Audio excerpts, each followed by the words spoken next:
You hate poor people. Yes, you do.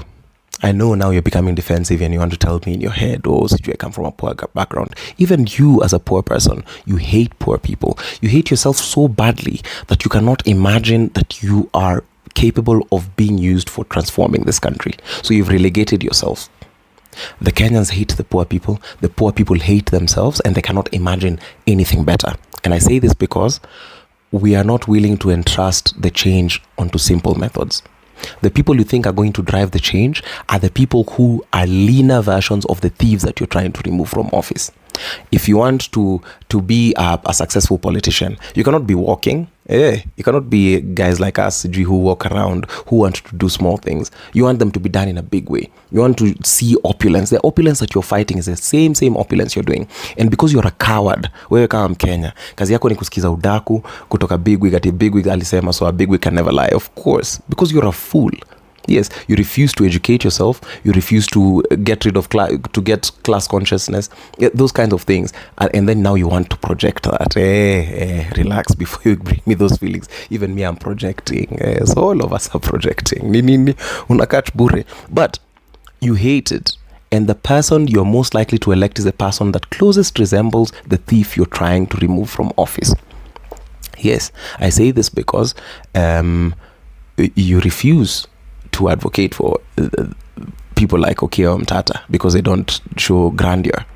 Yes, you refuse to believe that the people who went to Bomas are human enough. So you write them off. You believe that they need civic education. You don't for a moment sit down and consider that these people have such difficult lives that the only place that they could make money is when they are mobilized by their MP. You don't look at this as a problem of unemployment. You think about it as these are poor people, or these are people from the slums now wanahitaji civic education. That's how we think of them, and that's why we are never gonna take political power. Sisi watu wenye tuko online, kazi yetu ni kujiona, tunajionanga sisi ni better than these other people, and that's the thing. Again, that you are a coward. Wachana ile yenye mnasemaga sijui wewe sasa yako ni you are a coward and you're stupid as a Kenyan. I tell you why. It is so bad that you outsource courage. How do I know you outsource courage? If someone asks you, if someone wants to nyorosha you, someone asks you for money, you do not expect accountability because you don't want to leave your office. You do not want to leave the comfort of your home. Accountability is the price you pay. You're not willing to have money accounted for kwa sababu it is the price you're willing to pay kwa sababu you're a coward and you're silly and you don't want to say it. So all you say is apana, we are supporting one of our own, and you're lying to yourself. You know it, I know it. But it cannot be the poor people. It cannot be the social justice centers and the organizing places that are consistently doing the work. You don't want to put the money there. You want to put the money in places that give you entertainment. I will tell you another reason why I think you contribute to these political or whatever causes. It is because you live such a miserable life and you cannot afford to pay for a Netflix subscription. You cannot afford to pay for Spotify or YouTube Premium or Hulu or Apple Music. So unaweka 100 unaekelea bet kwa mtu, and you hope the reason why you finance them, you want them to bring for you the most entertaining, the most grotesque, fast, the most shocking things that they can, and then those are the people you laud as your leaders. Yes, that's how because you're a coward and you're not willing to do the work. You don't want to buy books. You do not want to sit in study circles. You do not want to go and sit in a book club. You want to outsource confidence. Mpaka lini? When will this Kenya change if that's the attitude that you have? Yes. Well, you'll still sit down here and you want to tell me, oh, you know, some of us are, and deep down, you know, I am not lying. There's some element of truth. You're a coward, and a sad one at that. And you do not want accountability. You want to stay in this utopia. And you're the reason why Kenya is not going to change. And you hate me because I do not want your money. So you cannot control me. It's beautiful to watch. We will fix this country with your help. And we will call you out. And we will go for it. And guess what? Now I have a place where I can belong. I have people who can mentor me. As Evo tu, until the point where it gets where I can communicate this message to you. Evo tu vile nanikujia, as the political awakening comes to me, Evo tu ndio hata mimi nitaileta. Hii ni kama prophecy. Like, if you don't agree with it, just think of it as a false prophecy. Yeah? Do better. You can do better for your country. I know you can. I dare you to do it. Be more evolved, bana. That's where you want to live. You're 18. You cannot outsource your life. You're 20. You're 25. Sasa unataka watu wenye wako 30. There's nothing bad with being 30. But, let me just focus. I've seen people circulating a fake apology video that was cut from a video I'd made days ago, claiming that that's my apology for Bomas. I need to make this very clear. I am not sorry that I was at Bomas. I do not in any way regret speaking at Bomas. And I do not owe anyone an apology. A lot of the people that have talked to me and asked me, they've told me that they're wondering why I did not speak about Morara's attack. One, anybody who has a functional noggin knows that the attack on Morara was absolutely wrong. But who planned that attack? It's you. I know you want to blame it on some goons, but it is you. You are the biggest enabler of the people who meted out violence on Morara. Yes, you're the young person. You should be ashamed of yourself. If you're a young person, you are the one who sponsored that violence. If you're an old person, you're the one who sponsored that violence. Then you come and call me a traitor or a sellout. Where were you? You all were typing and you all lied to each other and shared posters and said that you were going to go for public participation. Where were you? And don't lie that you were locked outside, because even the people who are locked outside were not saying the things that you wanted to say. You're saying that you wanted to crucify me for not saying Ruto must go. Show me videos of people who are saying Ruto must go at Bomas. You were supposed to come there for that public participation, and you were the one who was supposed to do that, but you didn't show up. You want to be an armchair revolutionary. You want to be a revolutionary from your couch or from your bed, so that you outsource confidence. And I say this again. This is where I will call out Morara and his team, for example. One of the biggest lessons I learned is there are no organic crowds in politics. Wakenya mtaki kusikia hii. You think that you have organic crowds. Because I watched the videos, I was not at Bomas when Morara was attacked. If I'd seen that attack, I would have condemned it very vehemently. However, because I've been watching videos, how do you walk into a place in a crowd that we've not mobilized? And this is why I also say it's the Kenyans who sponsored violence against young people. The Kenyans hate us. The Kenyans hate the frontliners. They hate you. But I was watching that video. You walked into a theater full of people, and I'll just address this, and this has to be very clear. I do not condone the attacks. I do not condone any violence meted upon you. This is a castigation to the Kenyans, but it's also a cautionary word. It is one of the biggest political lessons I've learned, because I've paid for it dearly, and now I think we need to address it. You walked into the crowd, and you had not made prior preparation for the crowd. You did not know who had mobilized it, and you, just like me, believe that Kenyans of goodwill are the ones who had gone there. I'm addressing this directly to Morara, because his team was one of the first people to say that I am a sellout. And if I hear it from the team, unless you denounce what the team said, effectively you're saying that you also endorse the message that I am a sellout. But you walk into a crowd. One, you want to walk in there conspicuously with a program going on. You did not figure out what was going on the ground. And then I hear that you started chanting things that were contrary to what happened in the ground. Then I'm the one who's being castigated on the internet, being called a sellout. I also went into Bomas. People said I got in there with a GK vehicle. Weka evidence kwa kalatas. I want people to show, because I was wearing a tuxedo. And two, as much as you might want to deny it, I am a very difficult man to miss in a public function. Show me the videos of me getting in. Yes, I snuck in there. I asked myself, because I was alone, I did not have a security team or a security detail. Nikaingia, I talked to the same police who locked the doors, who were trying to nini. But if you talk to them, anyone who's being honest knows that day the police were not being violent. Anyone who, if you talk to them properly, they would have guided you. They guided me and they told me, wewe kulingana na vile umeongea, pitia huu mlango mwingine, and they escorted me. And mark you, I also almost experienced some violence from some people, and I ran into a room, but I'll cut that long story. Nilisikiza ground, nikauliza tunasema nini, and I asked so many people. There's a lady who pointed me, akasema ndio ule janzi mwingine hapo wanataka kutu nini, wasikuwa amekuja kuongea. Then nikatoroka, wasikuwa amekuja kutubia mkutano kusema vitu zenye hatuja kuja kuongelea hapa leo. Then I listened and asked what's happening on the ground. Kasema I asked, is Gachagua going? They said yes. Is Ruto going? And they said, usilete mambo ya Ruto hapa. You, as a Kenyan who's watching this, and you want to start typing all those silly ideas that are in your mind. Oh, straight as hell out. Where were you? Where were you when you were setting us up? You promised that you would come. And you said that you're rallying behind us.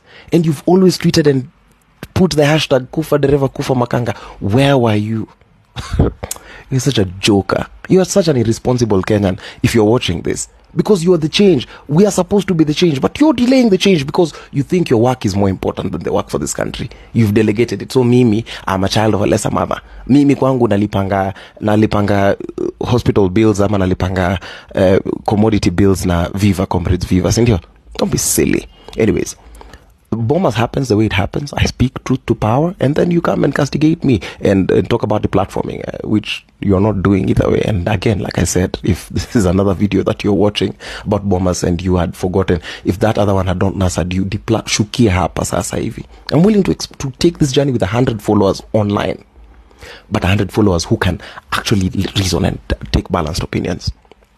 So you did not come to Bomas. You, as the Kenyans, you sponsored the attacks on Morara. Yes, you are the ones who ensured that public participation was a sham. You are the one who enabled all the bad behavior you've seen at Bomas. How, you ask? Because you did not come. Because you're not a man of your word, you're not a woman of your word, and all you thrive in doing is bringing people down and insulting people. That's your contribution. Yes, you sponsored it. Then you're saying, oh, I've sold out, I was sitting. Show me videos of me at the podium when the attack was happening. Yes, because you have these wild ideas in your head. Show me the videos. Wake evidence. Because for me, all you people usually do is you say claims, but you cannot produce evidence. It's just GO photos, it's been seen with who. Mkijua watu nimeonekana nao. Watu nimepigwa picha nao kwa nchi. Anyways, long and short of the story, I am not sorry for Bomas. Shame on you for making Bomas a failure if you feel it was a failure. But guess what? You see those people who are at the Bomas, they're the people who usually show up for maandamano. They're the people who usually show whatever opinion you have, and they are equally Kenyans. You are not more Kenyan than those people. Kitu sikudanganye. We want to despise these people and say that they had been paid 500, they'd been paid 1,000, paid 200 shillings. These are the people for action. If we can manage to convince these people and win them over ideologically, that's how we make progress. You are a failure to the Kenyan people. Jiangalie kwa mirror. Mtu mwenye unawatch video on your phone, you're a failure. And be damned for thinking you're any better than the people who are at the Bomas. Kama ulikuwa Bomas, big up. Thank you so much for supporting the motion of the impeachment. It's going on quite well. But kama pia ulikuwa Bomas, I would want us to think about politics differently. There's a way we can do it. There's a way we can do it peacefully. There's a way we can do it sustainably. And I believe that kama ulijitolea, ama hata kama ulimobiliziwa, it shows that your material conditions cannot allow you to stay at home. Regardless, I'm not judging you for receiving money from an MP or whatever, because kama najiita mtu anaweza mobilize, I should have out-mobilized those MPs. I should have found the thing that would have been more convincing than money, but I didn't. Mkenya pia sijaribu kukudharau. All of us are Kenyans, na tutapeleka tu hiki tu pole pole. Again, we cannot be the country that tolerates, that promotes intolerance. If it is a safe democracy, we kama unataka Gachagua abaki ama unataka Ruto abaki, you are as much a Kenyan as the people as we who want the entire presidency to go. So in protection of our democratic space, in finding that middle ground, in treating each other as humans, that's why we'll find the change. That's why it's going to happen. And I know it's going to happen. Yet again, I'm not sorry for Bomas. Bomas was my first day in politics. It's a day I learned very key lessons. There are no organic crowds in politics, most of the times. Do not grow to a crowd that you've not mobilized. If you do, study it first. 3, any crowd that you see in Kenya is probably made of Kenyans. There's a way that if we truly listen to what the people say, without trying to advance our agenda, without trying to look like heroes, it's very easy for us to convince these people. And 4, we win people over by speaking with them, not talking to them or talking at them. And I hope that this uncomfortable video I know there are parts which are rather uncomfortable for you to hear. But these are the kinds of discussions. This is where now I'm starting from. This is where we are building it from here. Now we'll start it as a rough course discussion, and then as we go, we refine it as we go. People keep taking PR strategies, marketing strategies. They paint for us a false picture of who they are, and we elect them.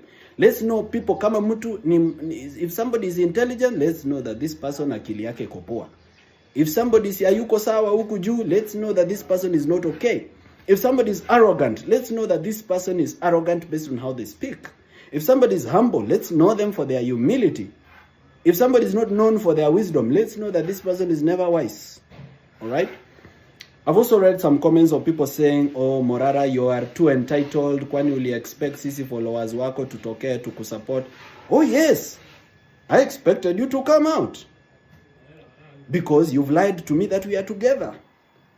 We are supposed to be together. I'm supposed to fight for you so that you fight for me. We're supposed to be comrades in the struggle. Do we want change, both of us? Yes. Am I doing something towards that change? Yes. I may not do everything you want every day because I have a mind of my own. I may not do things the way you want them every day because I have a way how I have also dreamt about Kenya. Everybody has their own dream. But if we do every little thing that somebody can do, kama wewe unaweza, kama kuna kitu unaona Morara hajafanya na unaona unaweza ifanya, do it. The goal is one. The goal is one. We are both headed in the same direction. We are just not doing things the same way. I'm doing them this way. You're supposed to do them the other way so that tupatane mbele. Remember, I can't do everything. So don't say, oh, kijana, usikizi, tunakuadvise, usikizi. I have advice and I listen to your comments. The wise advice, I take it. The one that I can't take, I'm unable to take it. But I can't take every advice. In every first social media post I make, there's more than 100 advices. I can't take all of them. I have to pick one and run with it. I'm already struggling to fight for a better Kenya, not for anything, but even for myself. I'm doing it because I believe in it. And even if I remain alone in the struggle, if I still believe in it, I'll keep doing it. So let every Kenyan start making baby steps. Unajua musikue kama, I don't want to mention names, but tusikwange kila time tuna run hashtag occupy, occupy. We're going to occupy. We're going to march. Then you never show up. You never show up. Kazi ni kuambia wengine occupy, then you never show up. Then you make fun of us and you make a mockery of us who usually show up. Hapana wana, tuache kudanganyana, eh? Mimi, if you are not genuinely in this struggle, na kama wendi kutokea, and if we are not going to struggle together, si lazima tukue na akili moja, si lazima tufanye kitu moja. But if you are not genuinely in this, then you are part of the problem. Na ukini unfollow mimi sina shida. I'm not this for followers. Mimi nikiwa na 1,000 followers, I just fight for what I believe in, not for followers. So wewe kama unasikia kwamba mambo haiko sawa, unfollow. Do your thing. Lakini mimi ile kitu nasema, kama umenifollow na una believe huyu kijana kitu iko kwa roho yake ndio iko kwa roho yako. This boy is fighting for change and I want to join him, or I want him to join me, or I want us to work together. Mimi nitaunda muziki, huyo ataunda website, huyo atafanya Vampire Diaries, huyo ata-inject kwa media, huyo ata-analyze financial reports kwa sababu yeye ni mtu wa finance. If you are going to do every little thing, kila mtu play role yake, tulete change Kenya, hiyo ni poa. Hiyo niko ready. Lakini historia tunaambiana online, occupy, we are going to send this government home, then time ikifika hamtokei. Ni kutudanganya the rest of us, hiyo hapana.